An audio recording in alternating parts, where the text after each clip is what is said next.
What's up, guys? So if you've been watching the channel for a little while, you know me and DotoDoya have kind of a friendly rivalry going on. We played a long time ago and I won 5-2, and then we played just a couple of weeks ago and he won 5-2 as well. So I really want to beat him. And this year my New Year's resolution is to beat DotoDoya, break the tie, and claim the Krillin crown.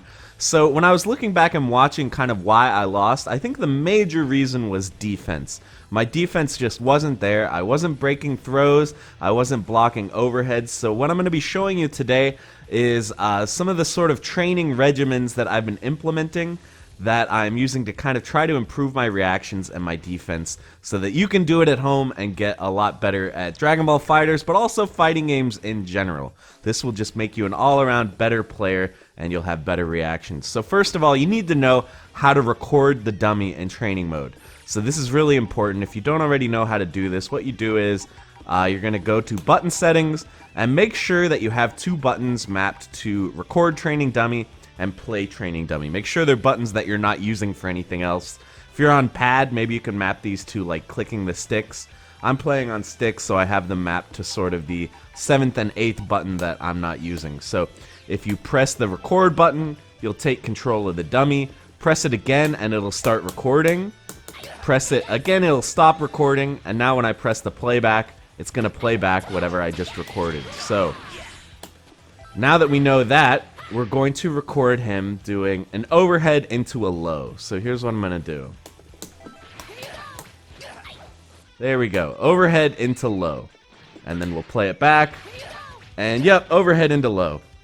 So first of all, make sure you can block this. I know that this isn't really a mix-up. It's just like an overhead into a low. But make sure you can block it if you're a newer player and you're not that experienced with blocking high-low.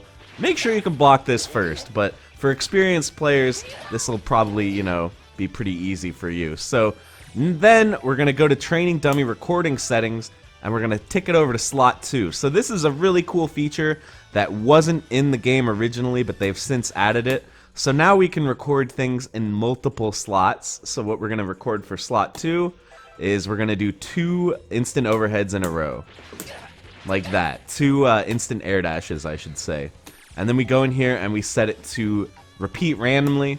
So now what's going to happen is sometimes he's going to do 2 instant air dashes. Sometimes he's going to do 1 instant air dash and low. He's going to switch between those 2 slots that we recorded. So this is sort of your next step of defense, is make sure that you can block this consistently. Again, for experienced players, this won't be too hard, but there are some things that you can do to kind of test yourself even more. Go to info display settings, turn on virtual controller, make sure you're not cheating. If you see your controller tick up to the back slot when you're supposed to be blocking low, that's cheating. Only press back when you actually see him leave the ground and it's an actual reaction. Don't do something where, you know, you budge and go to back when you're not supposed to. So make sure you can do that. And then if you want to take it even to the next level, react to the instant air dash with the down heavy. The second one, that is. Block the first one, and then if you see the second one, hit it with a down heavy. Like that. So once you get that, you have completely, you know, mastered sort of the high-low mix-up. So what are you going to do to add another wrench in it? Well, if you've watched my stream much, you probably know what's going to happen now. We're going to go to slot 3, and we're going to do instant overhead into throw. And then I hold forward for a little while afterward, reason being that if I tech the throw, it kind of bounces him back, and I need him to walk forward so we can keep mixing me up. So the throw is by far the hardest part to defend against in this little trio. You know, the high-low I don't feel is that hard of a reaction, but the throw is very tough. It's worth noting, in case you don't already know, you can break a throw just by pressing an attack button. Or you can break a throw by pressing throw, light plus medium, or the throw shortcut if you have that set. And you actually have a little bit bigger of a window if you press light plus medium. It has a little bit bigger of a window because if you just press a button, sometimes your button will whiff and then you'll get thrown out of it. But that can't happen if you press throw. So teching with throw has a little bit bigger of a window. So once you get good at that, this is really hard, by the way. I would say do this till you can do it 10 times in a row. It's a little bit tricky. But see, once you get good at that, you can also start reacting to the throw with a super dash. That's another kind of pro strat, is when you see the throw, super dash. So that way you can actually punish the throw instead of just breaking it. But for now, I'm just worried about breaking it. So what we're going to do is, like I said, we're going to try to get 10 in a row. And let's see if we can do it. There's 1. There's 2. Usually the more I do it, the more nervous I get. There's 3. And so the more likely I am to mess up.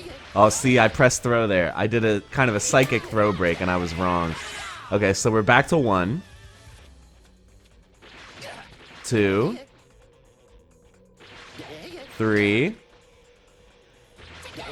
Oh, too slow on the throw break. So you can see, this is really hard. Like, once you get in the zone of blocking the high-low, those throws can really catch you off guard. So we'll just give it one more try. Oh, I kind of choked there and pressed throw, but we'll allow it. We'll count it. We're up to 3. I didn't get hit, so I don't want to disqualify myself totally. There's 4. 5. 6. 7. Nice. That was a very late tech, but I managed to get it. Oh, there, we dropped it. What was that? 7? That was not bad. So I would say do this till you can get it 10 times in a row. It's going to take some practice. It is pretty difficult, especially that throw break. The throw break reaction is quite hard. And then I know what everyone's going to be saying in the comments. Well, this is easy to do with 0 frames of lag, but when you're playing online, you got 2 frames of lag. So if you want to make it even harder, once you can do it 10 times, go ahead and tick up this input delay. 2 is usually about what I'm playing at. It's fairly rare for it to be consistently over 2. But yeah, once you can do it 10 times in a row without any lag, try ticking the lag up and see if you're still able to do it. Hey, we got a nice little throw break there. So you can see it is possible. You just have to be focusing. The focus is kind of the hard part here. And if you find yourself doing this for a while and then you just are totally frazzled and you can't block anything on reaction anymore, just take a break, because this does use up a lot of your mental energy. You can only focus like this for so long before you're just kind of out of the ability to focus for a while and you need to recharge a little bit. And then there's other things that you can add to this as well. So like maybe in slot 4, you can have him do like empty jump low. You know, add yet another sort of wrench in the scenario where now you gotta watch out for that as well. You can add all kinds of things to this. So really by implementing, you know, training like this, your reactions do get a lot better. Like you'll feel it pretty immediately that no longer are you just guessing, no longer are you kind of praying, not sure if you're going to get thrown, hit high or low or whatever. You're kind of taking things into your own hands and relying on your own reactions to get out of mix-ups and offense. So I hope you guys found this helpful. I'm going to be practicing this, you know, probably every time I stream. I'm going to do this at the beginning of the stream for like 10-15 minutes just to help improve. And then, you know, maybe in a month or 2, me and DotoDoya can have a run back and I can see if I'm able to fulfill my New Year's resolutions. So I hope you found this helpful, guys. Thank you so much for watching, and I will see you in the next one.